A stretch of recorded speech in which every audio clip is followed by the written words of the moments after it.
el psiquiatra Rodrigo Corona. Mucho gusto, muchas gracias por tenerme aquí. Muchas gracias por aceptar la invitación.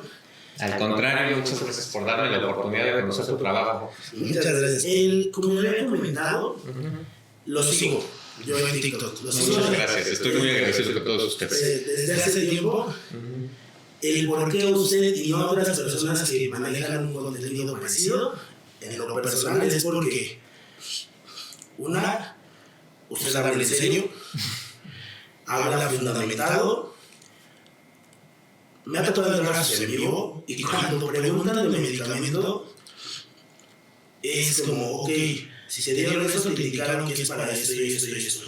Si quieres hacer modificaciones o así, o te estás sintiendo diferente, ve a tu médico que te cheque y vea si corresponde a modificar tu medicamento o no.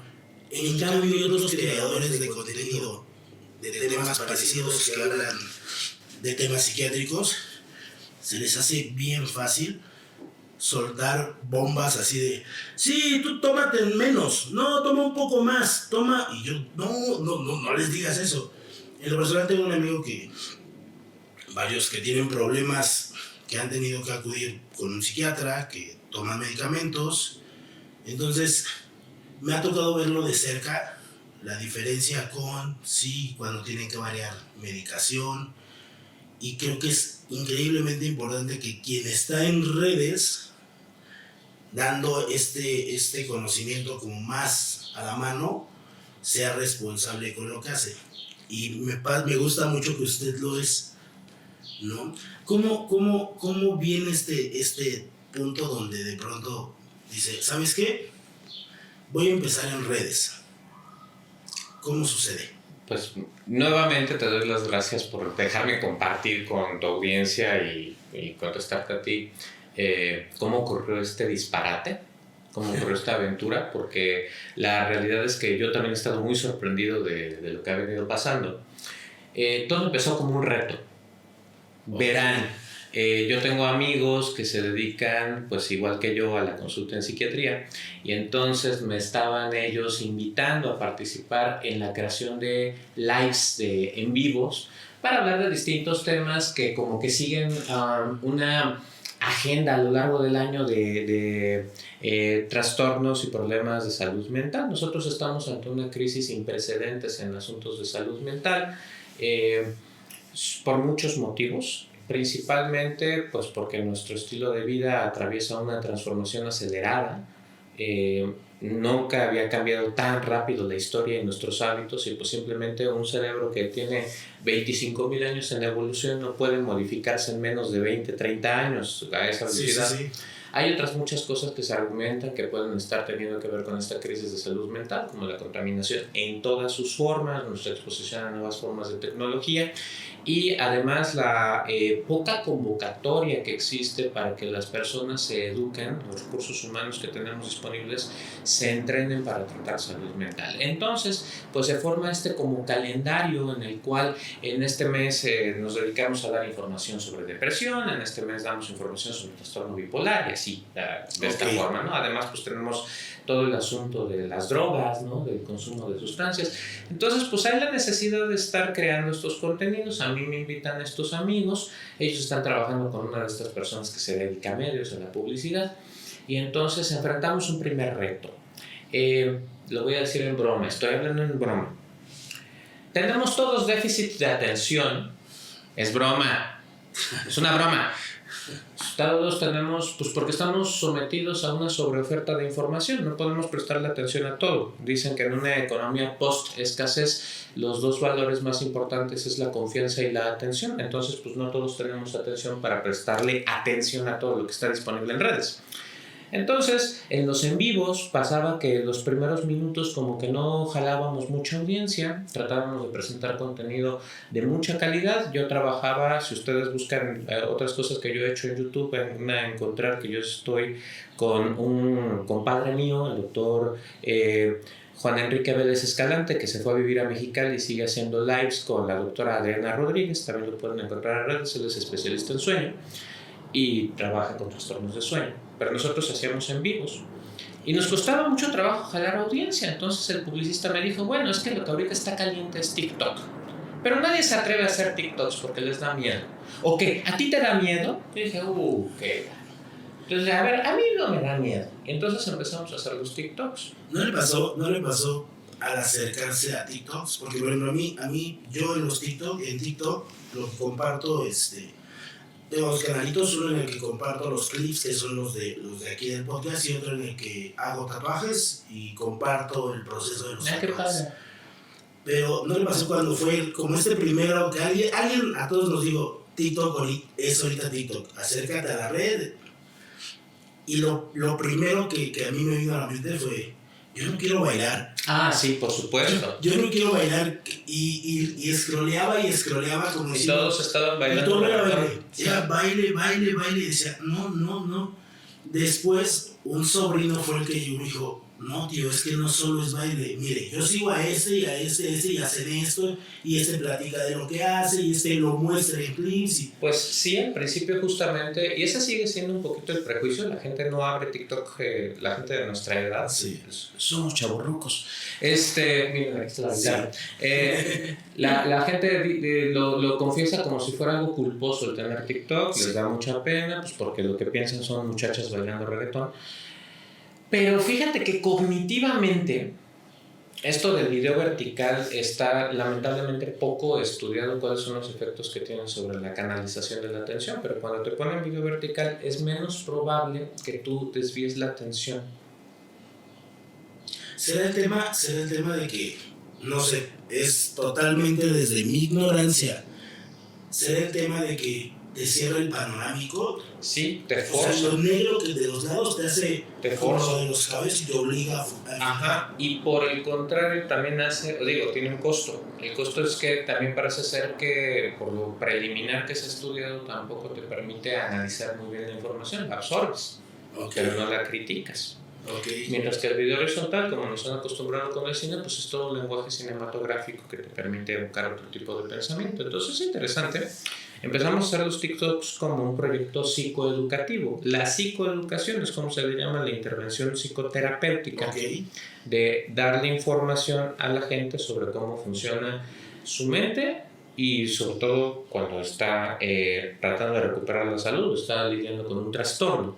Entonces, yo hice mi residencia en el Instituto Nacional de Psiquiatría Ramón de la Fuente Muñiz, allá entre el 2002 y el 2006. Y en esos 4 años yo estuve trabajando con la doctora Carmen Amezcua y la doctora Doris Gutiérrez Mora en un largo proyecto, y la doctora Claudia Becerra, que por supuesto le mandamos un saludo por acá, que ella sigue ahí en el instituto, en un proyecto psicoeducativo.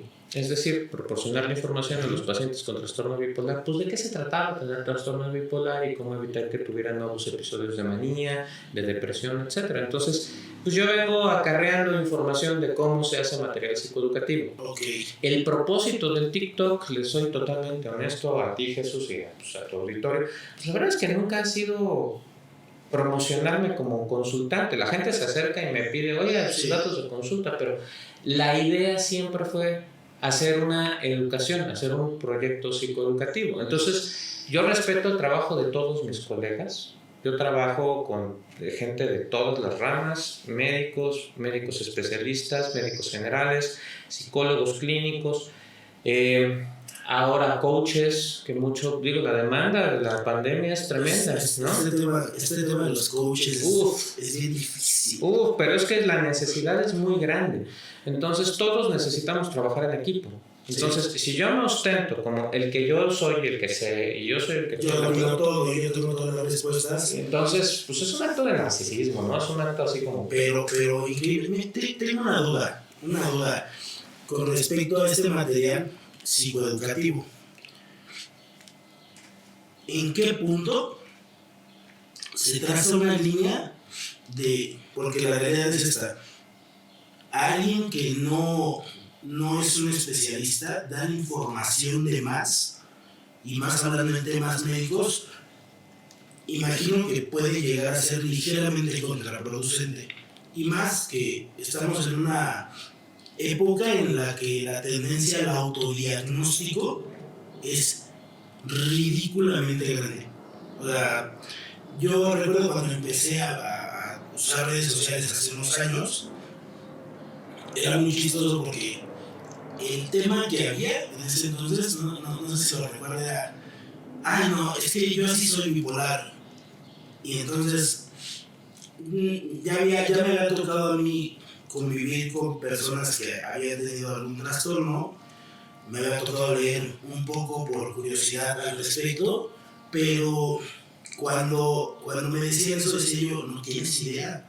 O sea, la gente que de verdad sufre bipolaridad sufre mucho su vida, ¿no? O sea, no es de, ay, ahorita me caes bien y en 2 minutos me caes mal.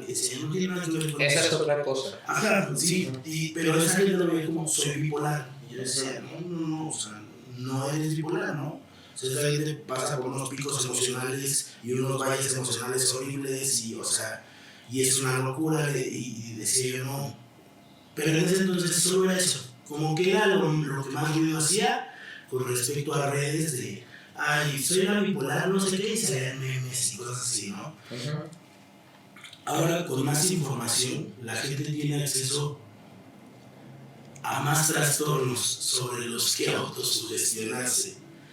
A la hora que usted decide diseñar este material, pone una línea donde dice, voy a dar esta información general hasta aquí, o solo da toda la información como...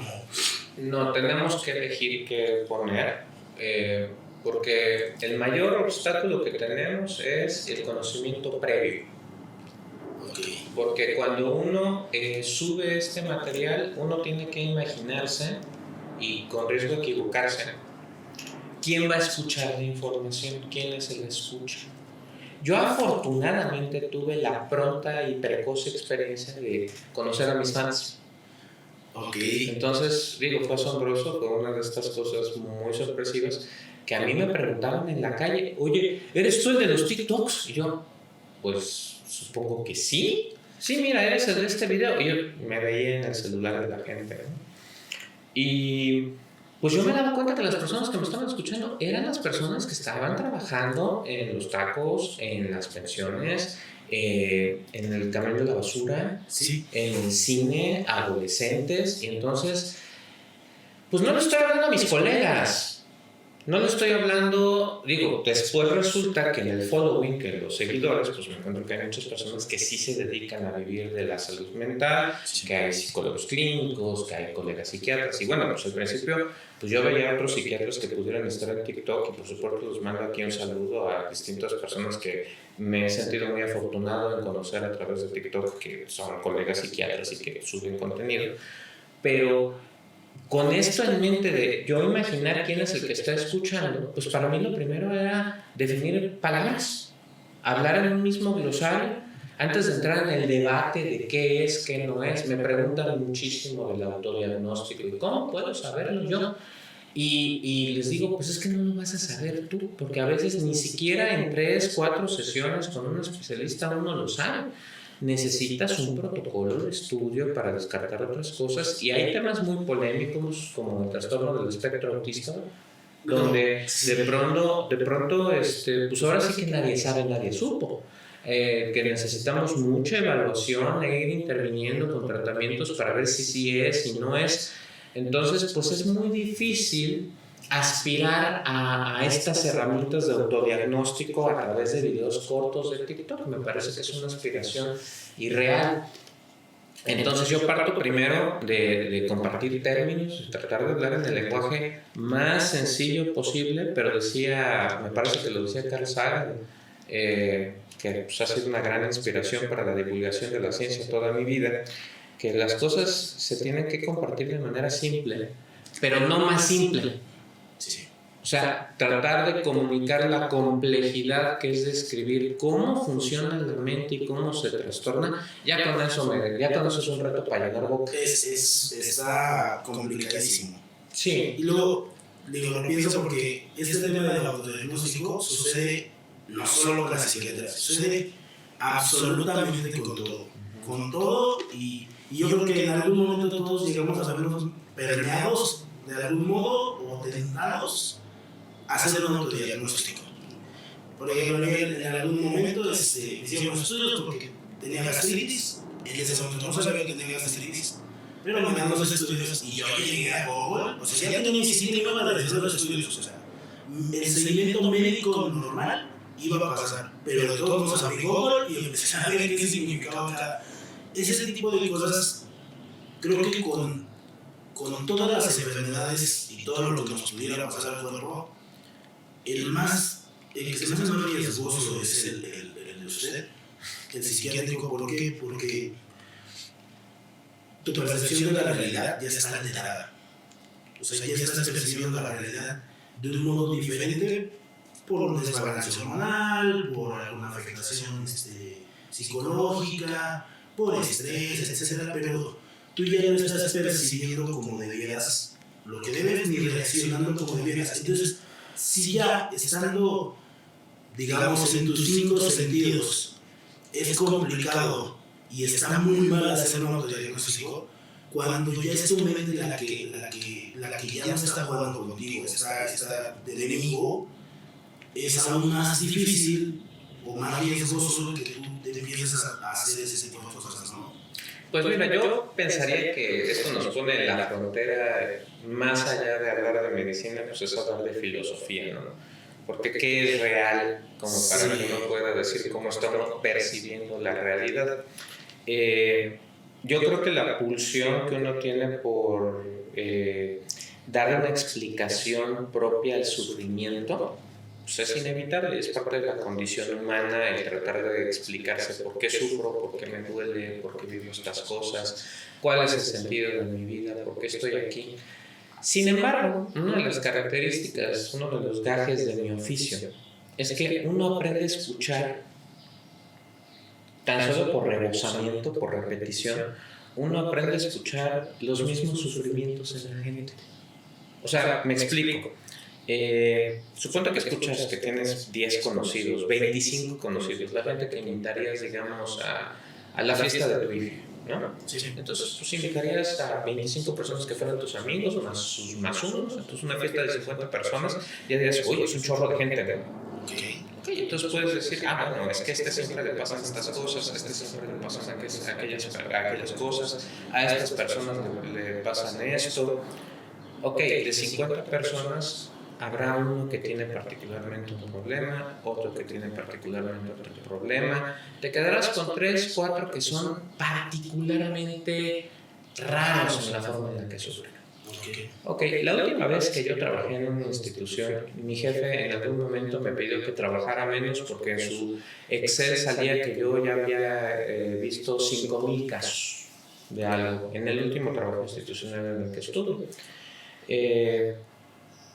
¿Cuántos casos ve un psiquiatra durante su formación? Miles. Así fácilmente, miles. Y entonces aprendes a escuchar las mismas palabras en distintos casos, en distintas personas, si quieres, en distintos cuerpos, porque suena más dramático. Pero escuchas las mismas palabras, escuchas el mismo padecimiento. Y esto es lo que tradicionalmente se ha constituido como la escuela para psiquiatría, ¿no? Quien hizo esto, hay grandes antecedentes de esto, pero este famoso doctor Esquirol. Doctor Esquirol trabaja en un psiquiátrico, es el arquetipo del psiquiatra que vive dentro del hospital psiquiátrico y no sale. Por eso la palabra Esquirol se usa para el que no sale del trabajo durante una huelga. Okay. Pero él también funda una escuela de psiquiatras que se dedican a describir a todo detalle cómo el sujeto describe lo que padece.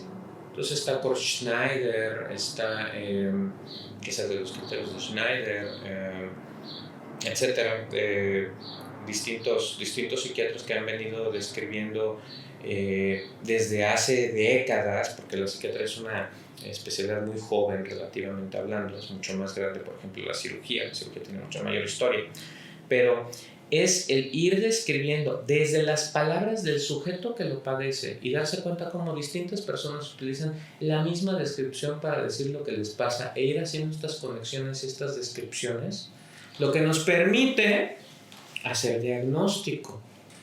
Entonces viene desde el padecimiento del sujeto, con qué palabras lo dice. Entonces no es que uno lo imponga, no es que uno, autoridad, supuesto saber, imponga sobre el otro, es que tú estás mal y tenemos este sellito para decir, estás loco. No. Yo creo que tus palabras están equivocadas y entonces parte más bien del unificar padecimientos que escuchas igual.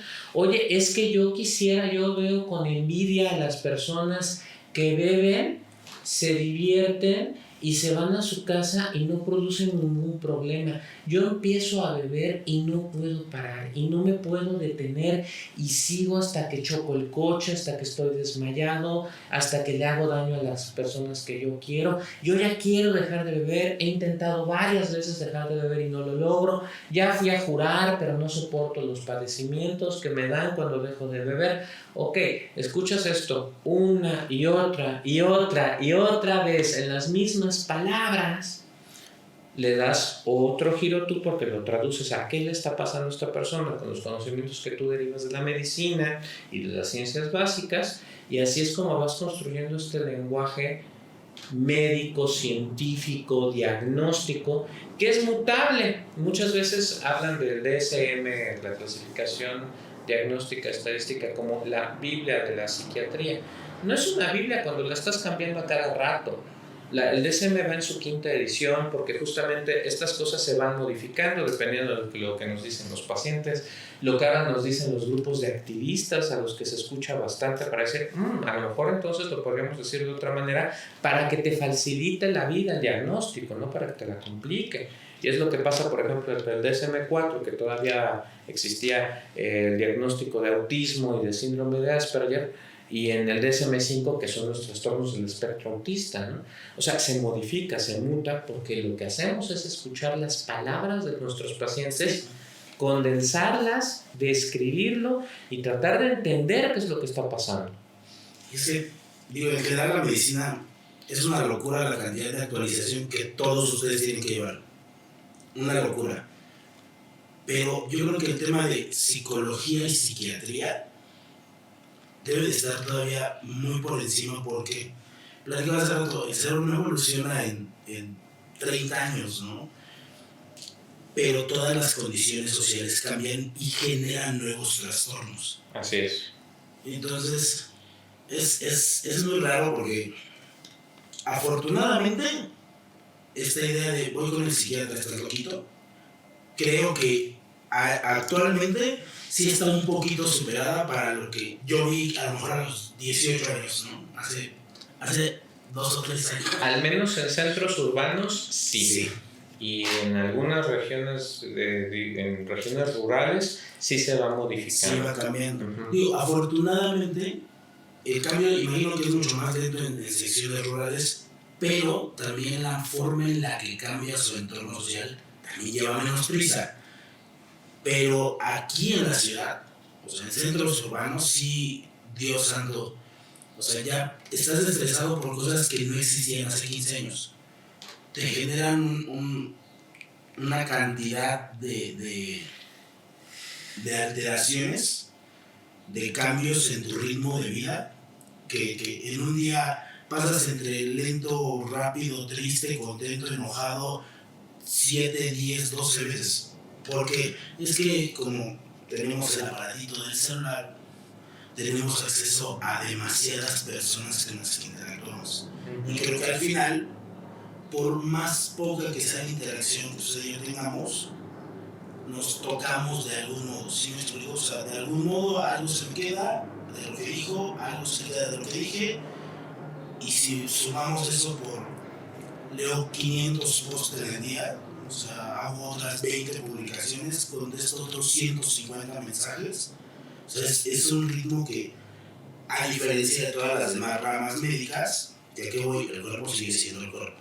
O sea, no está siendo atacado de la misma manera en la que está siendo atacada la mente, ¿no? Entonces creo que al final ustedes son los que van corriendo a contratiempo contra todos los trastornos que van apareciendo, que aquí a lo mejor dice, oye, ¿sabes que estoy viendo variaciones de un trastorno que ya existía y acabo de actualizarme de eso y ahora no solo estoy viendo variaciones, sino que hay otros 20 nuevos trastornos de los que, aun cuando quisiera actualizarme, aún no tenemos ni siquiera suficientes estudios.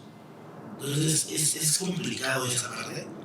Pues es un reto, sin duda uno no se aburre, ¿no? Es divertido. Pero, vaya, vuelvo a esta expresión de la transformación social acelerada.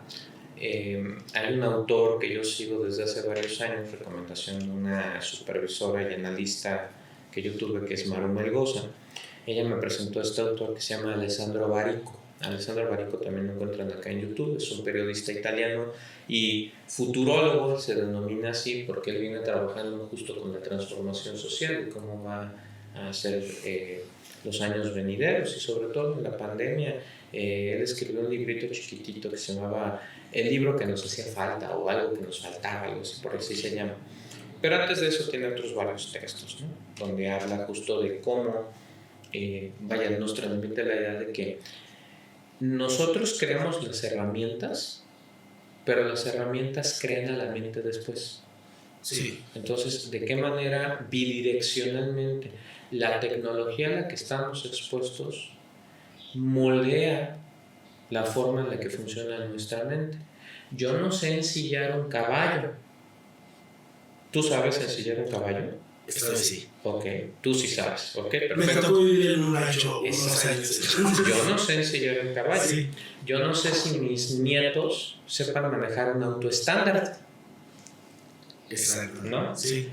Y entonces, cuando yo imagino ejemplos o hablo, si yo utilizo de referencia tecnologías que nadie conoce, que ya no existen, entonces me estoy realmente comunicando con la persona con la que pretendo hablar.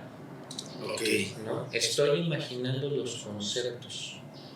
¿Cómo los pensaría alguien que estuvo expuesto a otra tecnología? Entonces, durante muchos años, y a mí me tocó todavía cuando estudié yo medicina en los años 90, la última década del siglo XX, o la futuro, pues todavía había muchos ejemplos que eran mecanicistas, ¿no? O sea, la fisiología se estudiaba como pensando que estás en un laboratorio de física, de esos de la preparatoria, donde hay las máquinas índices, la palanca, el plano inclinado, ¿no? Y en el presente, a lo que están expuestas las generaciones que están desarrollando en estos momentos su cerebro, estoy pensando, por ejemplo, en los hijos que tienen menos de 10 años, o estos adolescentes que tendrán 16, 17, qué sé yo, ellos están expuestos a tecnologías de la información. Entonces piensan en unidades de procesamiento, piensan en memoria, piensan en almacenamiento, piensan en velocidad del procesamiento, como si tuviéramos procesadores. Entonces, ¿cómo vendrán a ser las descripciones de los trastornos de la mente en el futuro? Pues no van a ser las mismas descripciones que tuvimos cuando teníamos otros paradigmas, otros esquemas conceptuales, pero es la forma en la que el conocimiento se modifica, ¿no? Es como esta pregunta, ¿no? O sea, ¿el individuo forma la sociedad o la sociedad forma el individuo? Y la respuesta es las dos. Y la respuesta es las dos se retroalimentan. Entonces, ¿qué pasa con esto? Pues conforme va cambiando las herramientas a las que tienes acceso, el lenguaje en el que se expresan estas herramientas redefine el cómo comunicas el concepto. Entonces, podría parecer que cambia el concepto, creo que solo lo que cambia es cómo lo defines para que se pueda entender. Eso es lo que se descubre durante los experimentos sociales que hacemos en el TikTok, ¿no? O sea, haz de cuenta que estoy en un live, ¿no? Y en un live de pronto estás escuchando a la gente lanzándote, oye, es que a mí me dijeron que tengo este diagnóstico, yo me dijeron que tengo este diagnóstico, y me dijeron que tengo este diagnóstico. Y uno se queda pensando, o sea, yo me quedo pensando, yo no me voy a dormir terminando el live.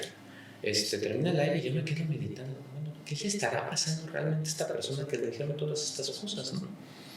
¿De veras le estarán aventando diagnósticos a lo bruto? ¿O es el intento, el furor de un clínico que está tratando de describir un fenómeno que definitivamente existe, pero que escapa a la descripción que tenemos hoy día en el libro y que está tratando de agarrarlo como puede y que entonces... Ahora también, mientras más cambian las cosas, hay otras que permanecen exactamente igual, ¿no? Esquizofrenia, por ejemplo, reina de las enfermedades psiquiátricas, pues ha sido una descripción del siglo XX. Pero en el siglo XIX, principios del siglo XX, era la demencia precoz. Y antes de eso eran los alienados. Y antes de eso, pues, simplemente eran los locos. Entonces, es el mismo fenómeno, pero que dependiendo de con qué tecnología y con qué mente los estamos viendo, los estamos observando y los estamos tratando de comprender, les damos palabra a sus padecimientos y decimos de ellos cosas distintas. Incluso en el presente la palabra esquizofrenia pareciera totalmente obsoleta. Esquizofrenia, frenos es el vocablo para nervio, como en hebefrenia, como en oligofrenia. Frenos es mente, esquizo es dividido, como con un cuchillo.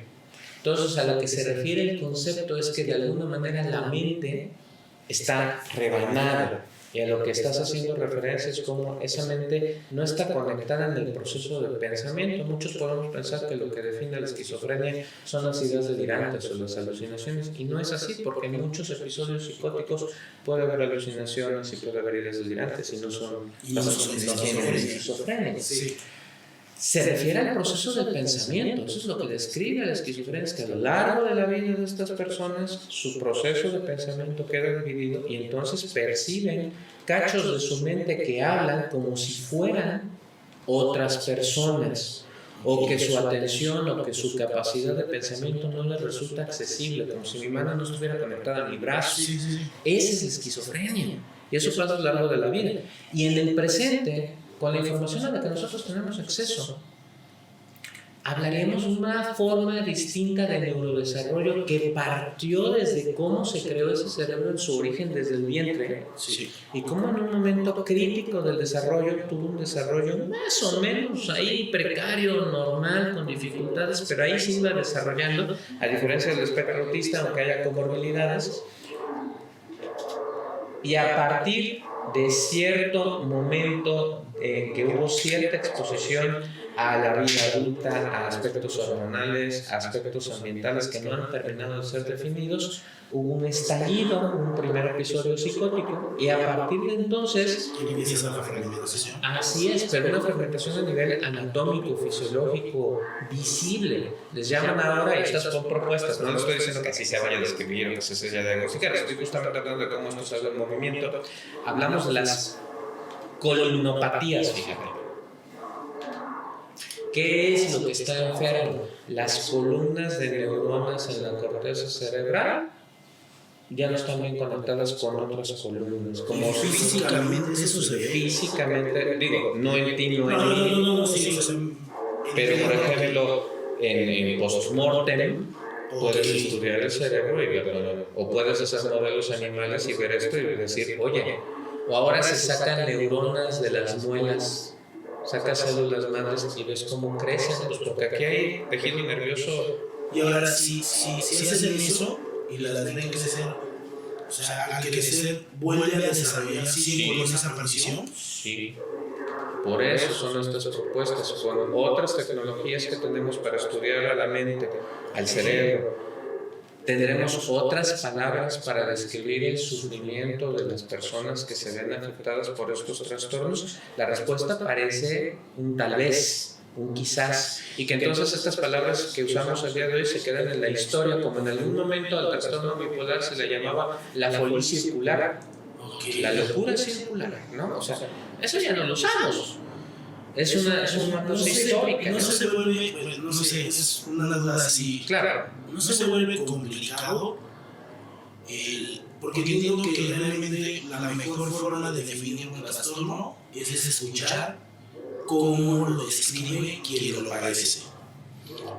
Entonces, hay trastornos que ya están definidos o ya tienen una estructura que como psiquiatra puede reconocer al identificar coincidencias con nuevos pacientes y la forma que escriben.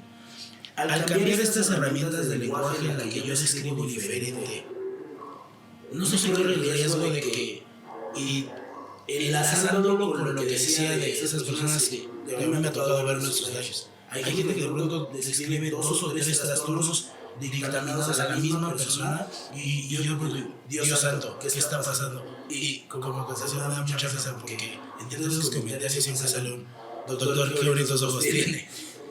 Me da mucha risa. La primera vez dije, esta persona random, no, de verdad pasa muy seguido lo de arrancar de todo, doctor, qué bonitos ojos tiene. Ok, gracias por los ojos, solo se está contestando a la persona que está diciendo de trastorno de esta. No, y luego también está el que se está haciendo berrecho porque no le contesto su pregunta, pero les juro que no veo la pregunta. Les juro que yo contesto lo que veo. Y de pronto me pasa y es muy frustrante en el TikTok que estoy leyendo una pregunta y desaparece. Se fue. Estaba, la tenía que ver, se me fue. Si apareciera como un texto y yo pudiera ir respondiendo una por una, pues no me pasaría eso, pero pues así no son los likes, ¿no? Entonces, le decía, a lo mejor, como pensaba, ¿no? Decías tú si es complejo y... psiquiatra que está intentando buscar, y a lo mejor esa confusión que se le da en este psiquiatra, ¿cree que sea posible que sea por el cambio la forma en la que nos expresamos? Y ahora, cuando yo me expreso de esta forma, describe un trastorno que ya existe, que tú conoces, pero la forma en la que yo lo estoy expresando ya no embona con el libro. Exacto. Sí, totalmente. Déjame ver si entendí, porque creo que coincidimos. Pero es que sí está como, perdón, la idea no es tan simple, pero porque enlaza como 4 cosas que íbamos diciendo. Sí, exactamente. Sí, así siento esto, igualito que tú lo estás diciendo. Por eso es el peligro de dar demasiada información. Okay. Porque la gente llega y dice, es que yo leí todo esto en internet, yo vi estos videos y yo creo que tengo este diagnóstico. Pero ya te predispusiste, ya estudiaste. ¿Tú quieres tener este diagnóstico? Entonces estudias el diagnóstico y me vas a decir las palabras para que yo te emita un diagnóstico. Y eso ya es otra cosa. Sí. Entonces, sí, es un problema, porque entonces en vez de que el dar información sobre los diagnósticos ayude a conocerte, se convierte en una máscara que te tapa mejor y que no me deja conocer quién eres en realidad. Aún más de mano. Si de por sí no es un trabajo sencillo, es laborioso y lleva tiempo, eso lo hace increíblemente complicado. Así es, entonces ese no ha sido el enfoque de la cuenta, aunque a veces la gente nos pide cosas, pues a veces pienso yo soy el que toma estas decisiones, es más útil informarle a la gente que no sabe que lo que tiene puede ser la expresión de un problema psiquiátrico. Entonces, de las cosas más populares que la gente ha consultado en mi cuenta es: ¿con quién tengo que ir? ¿Con un psicólogo o con un psiquiatra? Es una pregunta muy común. ¿Qué es la sertralina? La sertralina. ¿Qué es la sertralina? Porque es uno de los antidepresivos más utilizados en todo el mundo. Les hablo de otros antidepresivos, sabes que ni me los pelan, Okay. ¿no? Pero de sertralina, quisiera que... Yo podría hacer una cuenta solamente de hablar de sertralina y alcanzaría 100,000 seguidores en 2 semanas, estoy seguro. Es una buena idea si alguien quiere ponerse a hablar de sertralina y quiere seguidores, hágalo. El mercado dice. Adelante. Te iba a decir otra cosa. Bueno, hablábamos del tono irónico bajo, y el tono irónico bajo no es un diagnóstico, es una condición transdiagnóstica. Entonces, es complejo. O sea, esto que uno hace es muy complejo. Tratar de describir a la mente humana es muy complejo. El diagnóstico en psiquiatría es una cosa muy compleja. Y es un tema porque, como lo que decía, tú lees, escuchas en algún lado algún síntoma o un indicador del trastorno, te metes a internet, buscas el trastorno y te lo calzas, y después vas con el médico a que lo ratifique. Yo tengo esto, ¿verdad? Creo que hay una película de Jim Carrey que no es de risa, que se llama, creo que 21 o algo así, que el tipo se chisquea porque le dan un libro donde viene como explicado que todo está definido por el número 21. Y empieza a caer en ese trastorno de que encuentra el número en todos lados y cree que es porque mágicamente el número aparece porque es su destino el número, etc. Pero hasta donde tengo entendido, hablo desde mi ignorancia, hay un trastorno que es el que hace que ubiques los números, el número que se te mete en la cabeza en donde sea. Ay, son 21 ventanas. Es que le di 21 pasos de la puerta aquí. Creo que pasa algo así cuando tú ves el diagnóstico. Ves el diagnóstico y ya cualquier descripción del diagnóstico la tratas de calzar, la calzas sí o sí en tu día a día para lo que sea. Me volteó el feo y me enojé. Es porque mi diagnóstico dice que yo tiendo a ser iracundo. Y tú, o sea, el que tú dijeras, ay, qué molesto que me chocó, no está ni cerca de ser iracundo. O sea, no. Y lo vas calzando y calzando y calzando.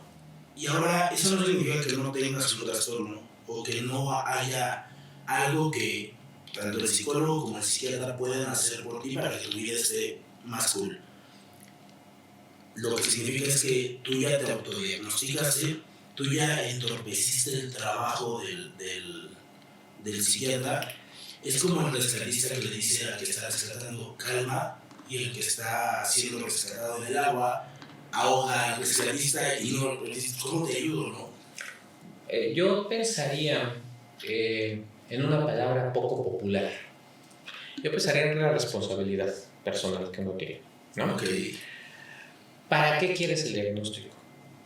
Porque si el diagnóstico va a ser en función de tu amor propio, en el sentido de tomar un mejor cuidado de ti mismo, hacerte más responsable de tu vida, tratar que tu vida esté más en tus manos y no de las circunstancias que están alrededor de ti, y de ese amor propio poder compartir tu bienestar con las personas más cercanas, oye, si te funcionó ese proceso, bravo, sigamos, te ayudo.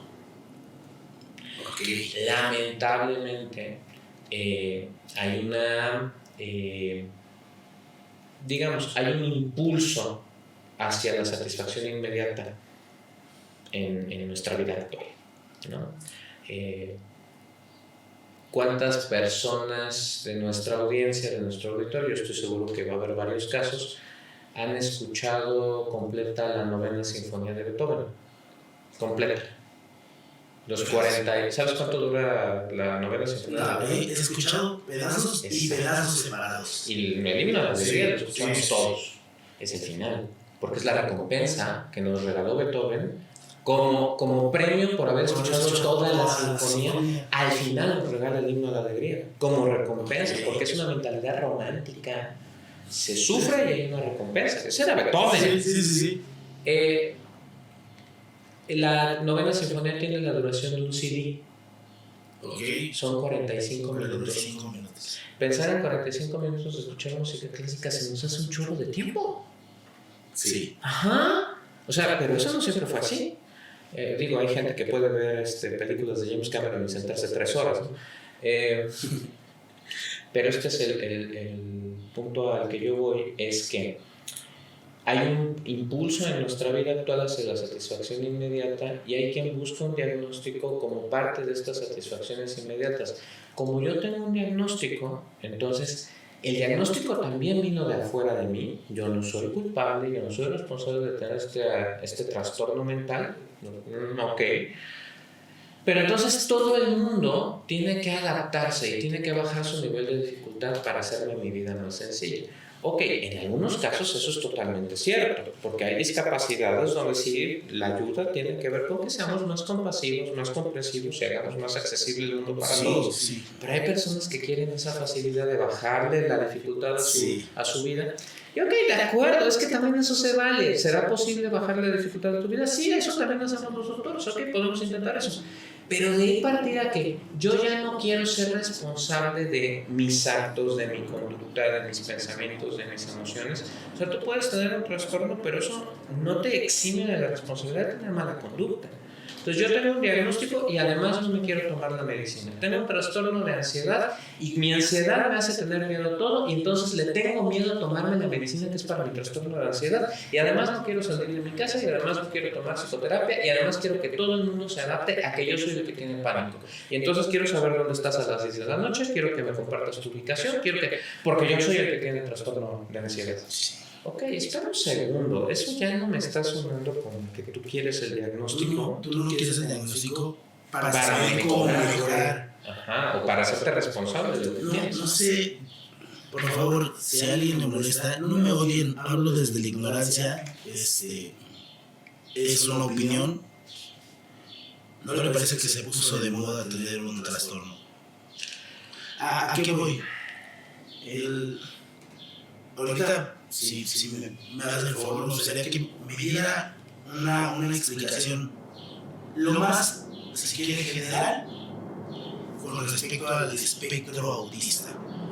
Pero, o sea, últimamente yo no he intentado sentirlo. Yo tengo amigos que están tomando medicamento para estar mejor, han pasado por crisis fuertes, o sea, de intentos de desvivirse para que no nos maten.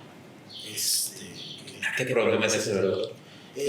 Sí, porque dices, no, Sí, el algoritmo no entiende contextos, entonces... El algoritmo no entiende de contextos. El algoritmo está dentro del espectro. Entonces yo me ha tocado muy cerca, o sea, muy cerca vivir la situación, y a mí emocionalmente ha sido como de Dios santo, ¿no? O sea, ¿qué está pasando? Y de pronto volteo y escucho personas, y pasa más en redes, es muy común en redes, es que yo sufro de esto, y tú no, o sea... Pues mira, me gusta como me gusta raro, ¿no? me gusta que podamos reconocer lo polémico y lo complejo de esto. Entonces, es polémico y es complejo, y además los psiquiatras somos los que tenemos totalmente la culpa de todo esto, ¿eh? Sin mea culpa, los psiquiatras somos unos alborotadores, eso es totalmente cierto. Eso es cierto, y es una especialidad muy polémica, es una especialidad que muchas cosas, tiene muchas cosas por qué responder la psiquiatría al resto de la humanidad, porque se han abusado mucho de los conocimientos que se han obtenido en esta especialidad en distintos momentos de la historia. Eso nos daría para otra charla.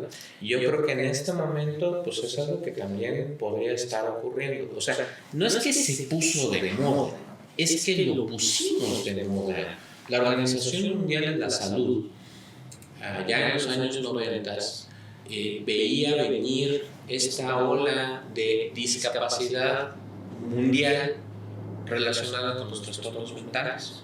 Desde los años 90, es así como esto que dicen en la teoría de la conspiración del COVID, ¿no? Ya te vas a decir aquí la leyenda. En esto se habla de tal. Sí, lo siento. En esta búsqueda de que la gente se concientizara que iban a crecer los trastornos de la salud mental, pues había que hacer un reclutamiento. ¿Por qué? No hay psiquiatras, no hay suficientes psiquiatras para tratar a todo el mundo, no hay suficientes recursos de salud mental para tratar a todo el mundo, porque contrario a lo que ustedes creen, es de las especialidades menos remuneradas que hay. Yo sé que no me creen, yo sé que ustedes dicen, y a mí me rompieron el corazón hace poquito en un video que el mayor obstáculo para atender su salud mental es que no tienen dinero. Dije, ¿cuánto pagas en un spa por una hora de un tratamiento? O sea, pero bueno, me rompieron el corazón ese día. Pero la especialidad no es atractiva para los médicos. Tú estudias medicina, tú inviertes una cantidad de años importantes desde tu juventud. Tú prefieres ser cirujano. Tú prefieres, o sea, tú eliges otras cosas. Y el tema sí, yo creo que yo pensándolo económicamente, yo creo que si yo estuviera en esta situación, también escogería. ¿Por qué? Porque dentro de todo lo malo y que no deberíamos de soportar al momento de tener un trastorno, puedo seguir siendo funcional hasta cierto grado. Que a que voy, si a mí una úlcera me tiene en cama, funcional para nada. Sí me explico, y no necesariamente tiene que ser una úlcera súper grave. Mira, varía porque hay personas que están muy deprimidas, un paciente con distintos trastornos, o sea, sería cambiar de temas y la funcionalidad, pero muchos trastornos mentales pueden ser discapacitantes. Pero esto es justamente lo que advirtió la Organización Mundial de la Salud. Y entonces empezaron una campaña de reclutamiento. Primero, el reclutamiento de recursos de salud mental, porque no había cómo tratar esto. Pero, ¿cómo haces atractivo para un joven doctor que está terminando la carrera de medicina hacer psiquiatría? Necesitas hablar más de los trastornos psiquiátricos y necesitas llamar la atención a cómo los trastornos psiquiátricos afectan la vida de la sociedad, porque sí, la sociedad sufre mucho por los padecimientos de la salud mental. Entonces, se empieza a hablar más, se empieza a crecer la conciencia, el awareness con respecto a los distintos problemas de la salud mental durante los años 90 a principios de los años 2000, es como para tratar de atraer médicos capaces, competentes a psiquiatría. No diré quién, pero cuando yo fui a entrevistar interesado en entrar a la residencia de psiquiatría, a mí lo que me dijo la persona que me estaba entrevistando, psiquiatra, fue: Rodrigo, ¿tú qué haces aquí? Tú eras de los buenos. Tú eras de los buenos estudiantes. ¿Qué haces aquí queriendo ser psiquiatra? Tú tenías que ser, o sea, eso era lo que implicaba. Esperábamos de ti que fueras cirujano cardiovascular. ¿Qué haces aquí? Dios, o sea, solo para que quede bien claro, porque quien lo recibió y tendría que haber sido motivante para, claro, esta es la de la que yo laboro, está increíble, ven. O sea, él fue así como de, no, de este lado estamos los que no traemos con qué. Uno de mis mejores amigos de la carrera, durante 2 años hizo bromas de que yo ya no era médico porque me había hecho psiquiatra. Dios santo, ¿en serio? Sí, claro. Qué horrible. Bueno, no es una especialidad atractiva. Históricamente no es una especialidad atractiva de ninguna forma, ni de manera económica, ni de manera social. Por muchos años yo aprendí a decir en la calle: oye, ¿tú a qué te dedicas? Yo soy médico. ¿Alguna especialidad? Y evadía la pregunta. Sí, en medicina. Sí. Yo solo en persona solo conozco otro psiquiatra, es la mamá de un amigo, pero a la señora se me hace una, perdón el término, pero es una pistola. Bueno, se llama Inés Nolasísima. Los psiquiatras somos bien alivianados y un poquito la idea también de TikTok es que ustedes vean como son psiquiatras y de estar aquí contigo platicando. Oye, así somos los psiquiatras, somos estas personas, ¿no? Sí. Y no traemos el Mercedes, no traemos el... Tú me viste ahorita que, por favor no digas qué, pero no traigo el auto del año. O sea, no es una especialidad... vaya, no se hace por el business, porque no, es muy mal negocio. Entonces... vuelvo a esto de la moda, porque ese era el tema que estábamos tratando de responder. Se puso de moda porque había que convocar a más médicos que se interesaran en estudiar salud mental. Había que convocar a más pacientes a que levantaran la mano a decir: oigan, es que yo necesito ayuda porque estoy sufriendo en silencio y este sufrimiento daña a la sociedad. Porque si yo me desuscribo de la vida, porque si yo llevo a cabo actos delictivos, criminales, abusos, oye, yo estoy dañando a la sociedad porque padezco de un trastorno para el que no hay doctores que me atiendan.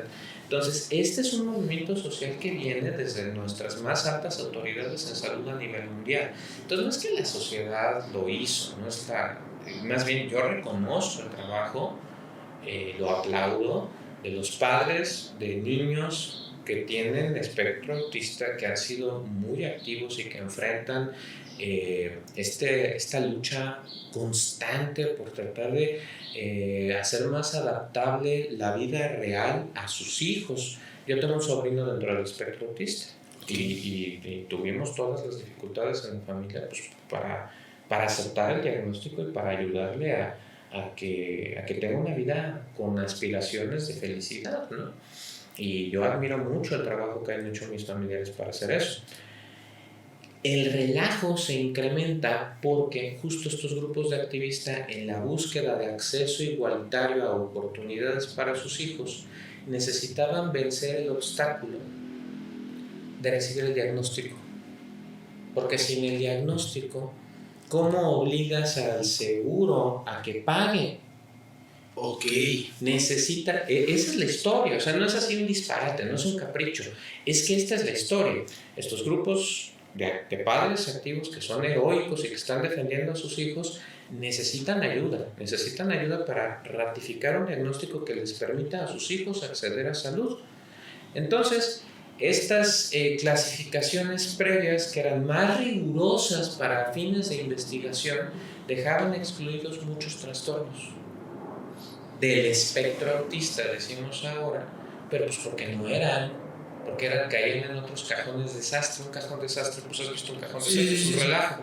Ok, haz de cuenta, así era con todos estos trastornos en neurodesarrollo. Entonces, en una relación con lo social más que con la investigación, ¿qué es más importante, el bienestar de la gente o las clasificaciones científicas? Y, oye, la respuesta es que las dos tendrían que ser importantes, pero en esta última ocasión, a la hora de que se hace el DSM-5, se responde a las necesidades de la sociedad de darle acceso a oportunidades a estos niños, y entonces abres la categoría, la abres a trastornos del espectro autista, y de pronto va a caber un chorro. Que imagino que el conflicto previo era de, si en cuanto sepa que tiene, te doy la ayuda. Así es. Y de pronto, oye, pero obviamente estás viendo y sabes que la requiere. Sí, pero no sé, o sea, yo tengo que poner aquí en el formato tiene que decir que ayuda por, y no sé.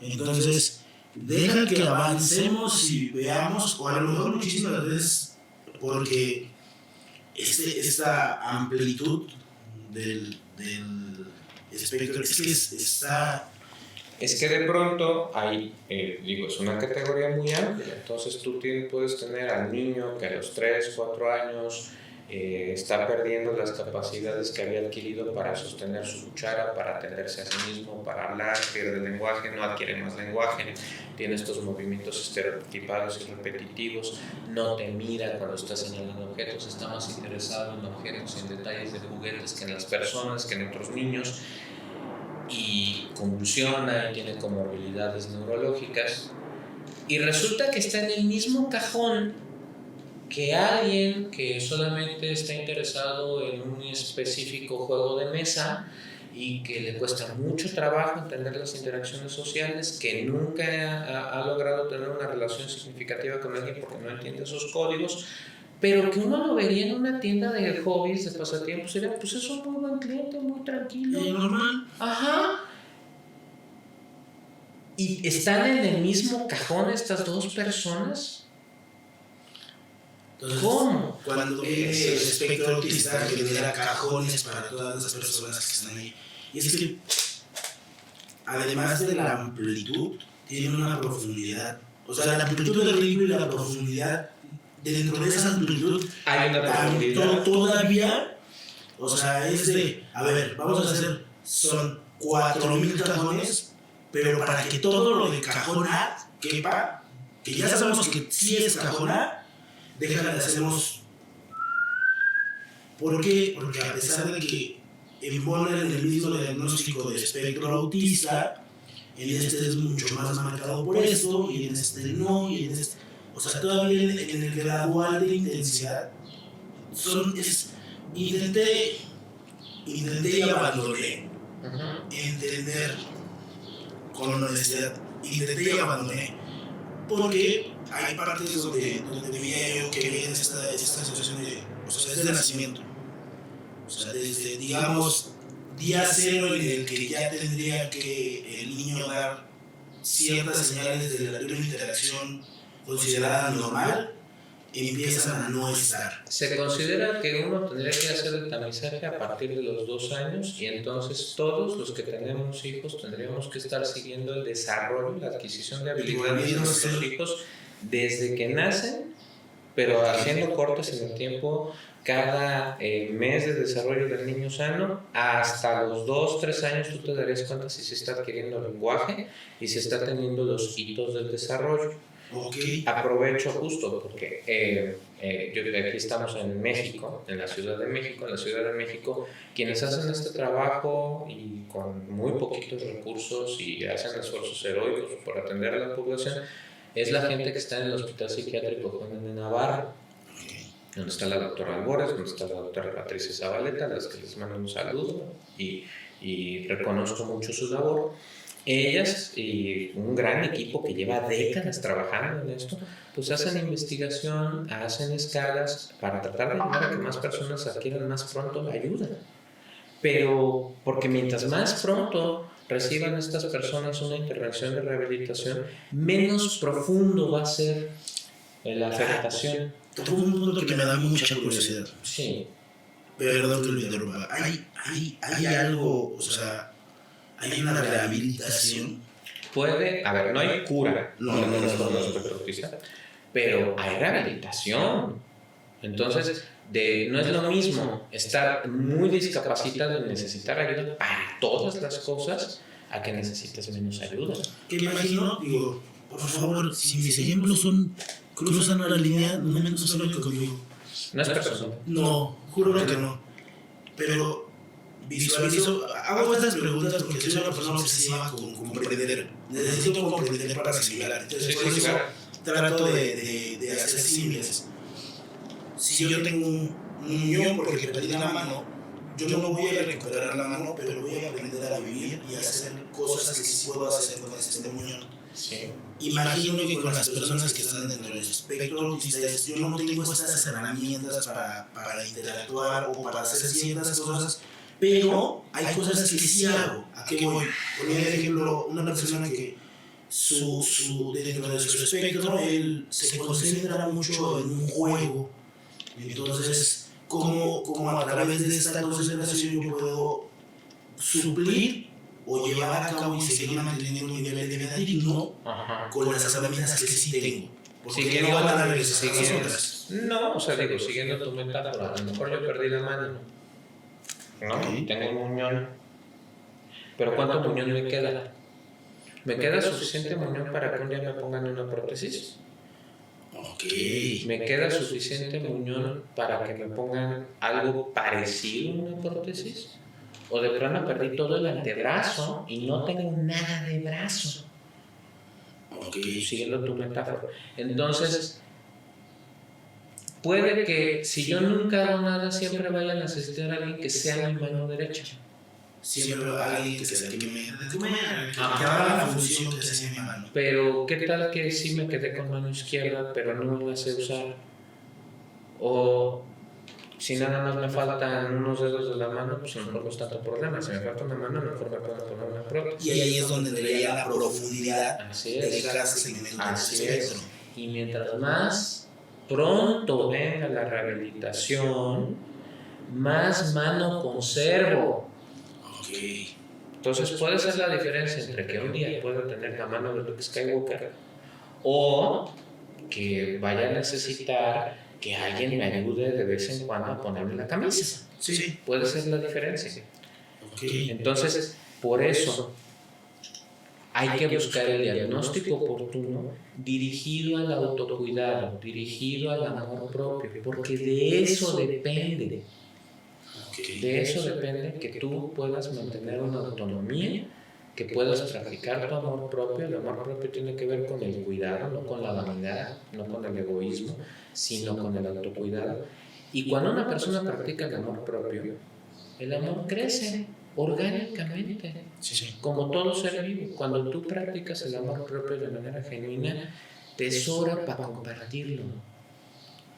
Eso aspiramos nosotros. Entonces, cuando yo hago estos esfuerzos de estar aquí contigo, de estar aquí con ustedes, en vez de estar dando una consulta, lo que estoy tratando de hacer es darte herramientas para que, y no te estoy cobrando nada, por decirlo, te estoy dando herramientas para que empieces el sendero del amor propio, para que empieces a cuidarte y a tratarte a ti mismo como nadie nunca te ha tratado, pero tú sí puedes empezarte a tratar. Tú puedes empezar a cuidar tus horas de sueño. Tú puedes dejar de intoxicar tu mente, no solo con sustancias de las que te habla el gobierno federal, que es totalmente válido, no nada más con sustancias, sino también con información de calidad, porque hay información que te perturba, hay información que te afecta, que te daña, que te hace sentir más miedo, que te hace sentir más disgusto, que te hace sentir más enojo. Y no es obligatorio consumir toda esa información, no es obligatorio, puedes darte una dieta de tu información, puedes limitar tu acceso a estímulos que te distraen y que roban tu atención. Puedes practicar el amor propio y alimentarte mejor de cosas que gratifiquen tu vida a largo plazo, que te llenen, y no estar buscando papas sabritas, no estar buscando cosas que te den nada más una satisfacción efímera, por muy satisfactoria que sea, pero es efímera y no te alimenta, no te nutre. Por eso hacemos esto. Ese es el propósito. Ok. Acá decía algo, el amigo del que le comentaba, yo en lo personal, toda la vida he tenido como estos altibajos de depresión en algún momento, que afortunadamente nunca ha sido nada grave, nunca. Pero en algún momento, no recuerdo quién, pero alguien me dijo una frase de: no controlas, perdón las malas palabras, no controlas lo que cagas, pero sí controlas lo que comes. Entonces, cuando tú pases por una crisis, es poco probable que sepas cómo vas a detonar, ¿no? Pero previo a la crisis, cuando estás siendo dueño de ti, aliméntate de cosas que hagan que en la crisis no haya mucho malo que sacar, porque tu mundo no se mueve de esa forma. La crisis va a pasar, va a ocurrir. Las dietas no son solo de comida, Exacto, ¿no? sí. Son de relaciones. Las dietas también son de información. Entonces, cuida lo que ingresa, ¿no? Sí. Bueno, pues... Doctor, muchísimas gracias por haber venido. Ojalá y haya chance. Ahorita nos vimos como un poquito de prisa. Hay un buen de cosas que me gustaría platicar con usted. Ojalá y quede abierta la invitación para un segundo capítulo cuando tenga una oportunidad. Y muchas gracias por contestar, muchas gracias por hacerlo tan digerible. Perdón por de pronto interrumpir, pero no, es orgánico eso. La verdad es que me genera una genuina curiosidad muchos de estos temas. Una, porque tengo amigos que han recibido su diagnóstico de que están dentro del espectro autista. Tengo amigos y conocidos que se han aventado yo creo que estoy en... Si lo están o no, no me corresponde a mí. Pero era curiosidad que yo decía, o sea, me genera, ¿no? Tengo este amigo que tenía esa situación de tirar la toalla, pero es bueno ir preguntando a alguien que sabe y que explica con tanta paciencia. Entonces, doctor Rubio, muchísimas gracias. Al contrario, muchas gracias por la oportunidad, por tu micrófono, por tu audiencia. Respetuosamente los saludo a todos y espero poderles seguir ayudando cuando se dé la oportunidad. Muchas gracias por acompañarnos. Recuerden, van a estar apareciendo las redes sociales. Denle click, activen la campanita, síganos, todas esas cosas. Si tienen alguna duda o algo, van a estar las redes del doctor. Métanse a sus lives, va a sonar raro porque habla de cosas muy técnicas, médicas, pero son muy ligeros de ver. Muy ligeros, muy amigables. O sea, literal, peras y manzanas para todos aquellos que no somos versados en nada al respecto. Entonces, muchas gracias. Gracias por acompañarnos y hasta la próxima. Bye.